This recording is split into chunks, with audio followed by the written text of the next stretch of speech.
Your Denver Broncos have a chip on their shoulder bigger than any block of cheese on the entire planet. They are tired of the disrespect from the national media. And meanwhile, the Green Bay Packers and their fan base is totally shook. And I'm going to prove it all to you in this video because we talked to my main man, Jason, who's a Packers creator. But before we get to that, like the Denver Broncos are home underdogs by 3 points right now, according to most Vegas books. And they're playing a team that they are better at every observable metric you can find. We have a higher ranked offense. We have a better passing offense. We have a better passing running offense. We have a better passing defense. We have a better running defense. And the Broncos have allowed less points and scored more points than the team we're about to play. And we're doing it at home with the longest winning streak in the NFL. And then we cannot forget last preseason, the Denver Broncos did a joint training camp with the Green Bay Packers. Matt LaFleur taps his chest and said, hey, those guys just mollywopped us in this joint training camp. Since then, the Green Bay Packers have gotten demonstrably worse. They have lost their starting tight end. The only addition they have is adding Micah Parsons, but the Broncos don't have a rookie quarterback anymore. They now have Jahdae Barron. They now have a running game with RJ Harvey. They now obviously have Troy Franklin, who's progressed massively since his rookie year. They have Evan Ingram. They have Dre Greenlaw. They have Talanoa Hufanga. This is a completely different Broncos team, and it already was better than the Packers this time last year. And the most lazy narrative ever is what is making your Broncos the home underdog right now, and it's absolutely crazy, and it's coming from every single national media outlet out there.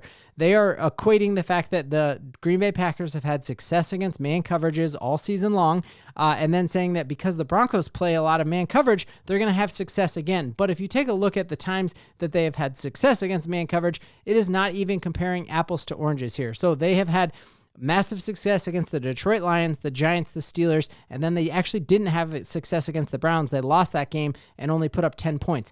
The Detroit Lions, when they had success against that man coverage, you were talking about an entire new secondary, all injured dudes, multiple people on injured reserve.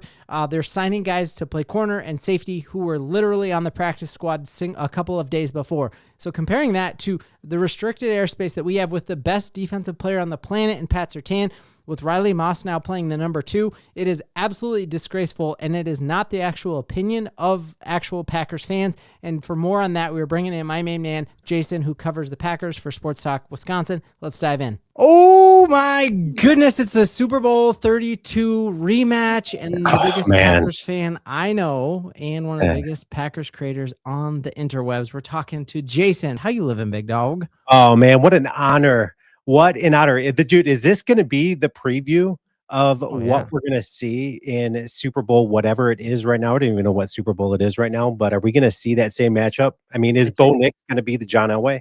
Oh, 100%, man. He's going to helicopter in. You're going to be overhyped, and the Broncos are going to take care of business again. But yeah, Super Bowl 60 in Levi Stadium there. First off, like crazy wins that nobody expected out of y'all, and then weird losses. So what happened particularly in that Panthers game? Because that one blew my mind, and the Browns game, because that one blew my mind. And then the Cowboys, before they got good, a tie, which is like kissing your sister. So what has happened when the Packers have looked bad this year? Honestly, it was, when you look past that team and you take that for granted and you just happen to just look past that opponent, the Carolina Panthers were a team that you would look past. The Browns were a team that you would look past, although that defense is ridiculous. We're talking Myles Garrett he's just a different animal.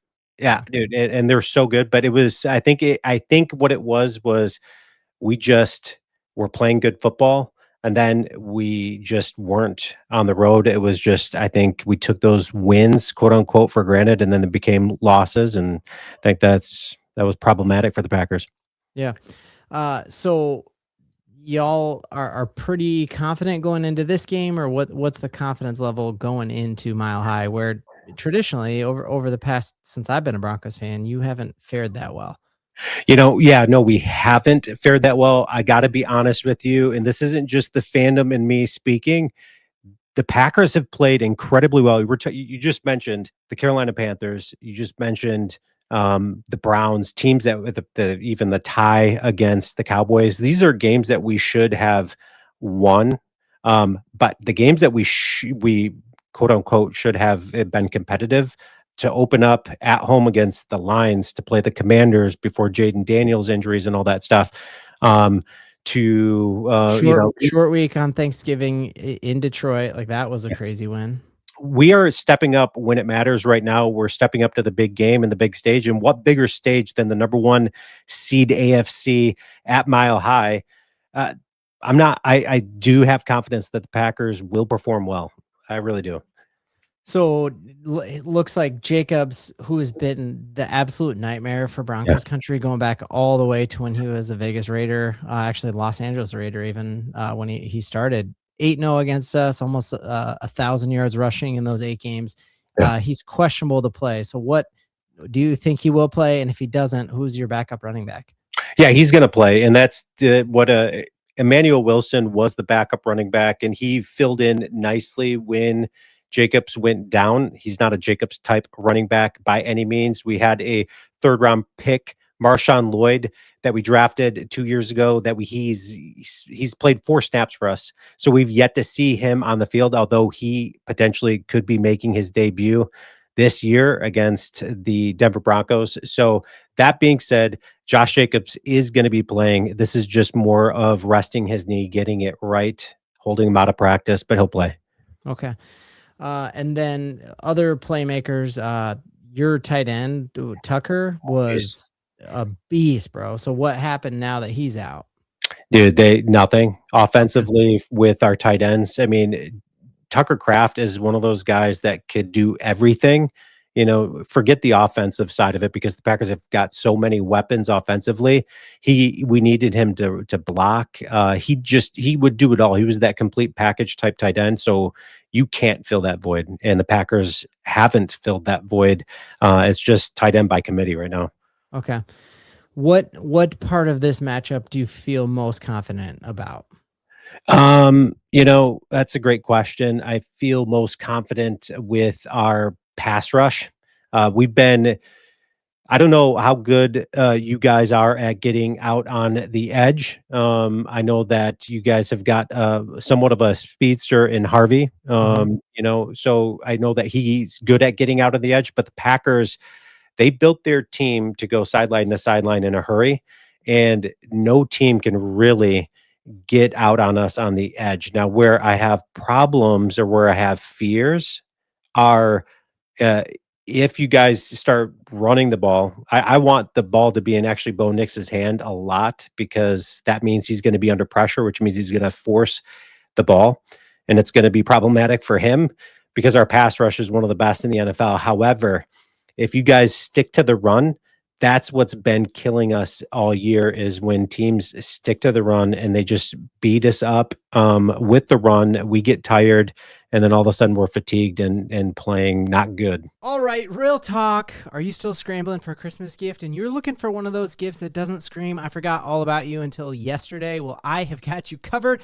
We're talking about Extra. Extra makes a ton of incredible products, but the ones I've been absolutely loving is definitely this Extra Pro wallet. It is Italian leather. You got a fully recycled aluminum in here, no cheap plastic, and this metal card ejector fans all of your cards out with one click. It can hold up to 14 different cards, comes with a lifetime warranty, and this tracker card has been an absolute lifesaver. I've used it twice already to find my wallet. Once I just left it in the couch, but one time I left it in my gym locker. They also have this travel pack vacuum kit for anyone who overpacks, so when I'm heading out to San Francisco in February to watch our team, you better believe I can fit twice as much in my carry-on suitcase with that travel bag vacuum pack. Extra's running a sale right now for Christmas. You can get 54% off, but since you are fans of Sports Talk Denver, if you use my promo code STDenver, you're actually going to get 64% off. Just an awesome, awesome deal. Hit that link in the description, use promo code STDenver, and get something for somebody that they'll actually use every single day and think about you. So yeah, we played Will Anderson, Danielle Hunter, and then obviously just got done playing Max Crosby. And Sean Payton really does morph his offense to get around those guys.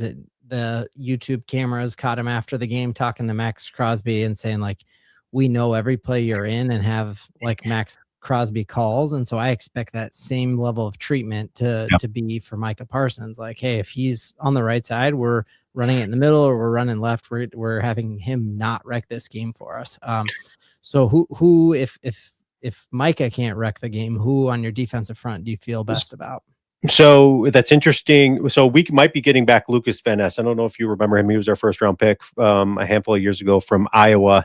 And he was supposed to be our starter this year before opposite side of Rashawn Gary before we got Micah Parsons in house. But we've been using Micah Parsons. We've been giving offensive line fits because we're just moving him around like crazy. We're putting him in as a linebacker. We're dropping him back into coverage. So like the way that Jeff Hafley is disguising him is making it really difficult. And that's why the Packers have been so good and had such good success. It's not because our secondary is so good, because, a lot of people don't know the household names. There's really not great names there in house, but because we get to the quarterback in such a hurry, quarterbacks are going to have to force the ball. Anybody can guard somebody for 2 seconds, right? So, Right.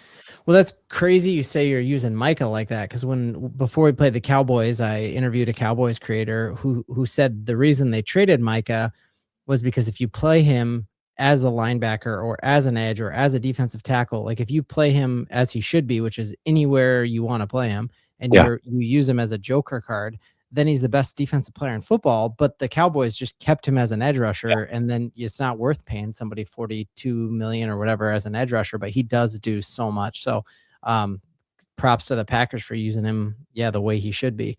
While we don't have a Myles Garrett, we do have Nick Bonito, who has the same number of sacks as Micah, and Jonathan Cooper, who's going to have a 10-sack year, and Zach Allen. How do you guys feel about the offensive matchup against our defense? Your defense is ridiculous. I'm not going to take anything away from that. I'm actually, a few weeks ago, I would have said, man, I'm freaked out. But I looked at the amount of points you guys allowed against the Commanders and the Raiders, which made me think, okay, is something changed there? And maybe you could answer that for me with that. But yes, you do have Benito, and per PFF going into, I think we're in week 15. Going into week 15, Benito is ranked as the 21st edge rusher as of right now, just going into week 15. Yeah. But you guys are super scary. Benito, you would have said middle of the season, there's not a better player defensively in the league, including Myles Garrett, than that guy.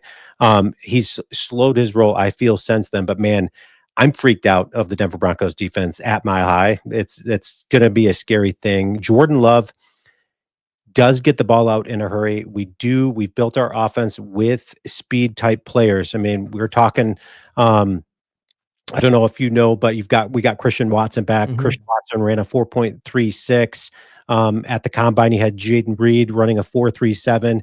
You've got Matthew Golden, who we drafted in the first round, which is not customary. What you ever do, yeah.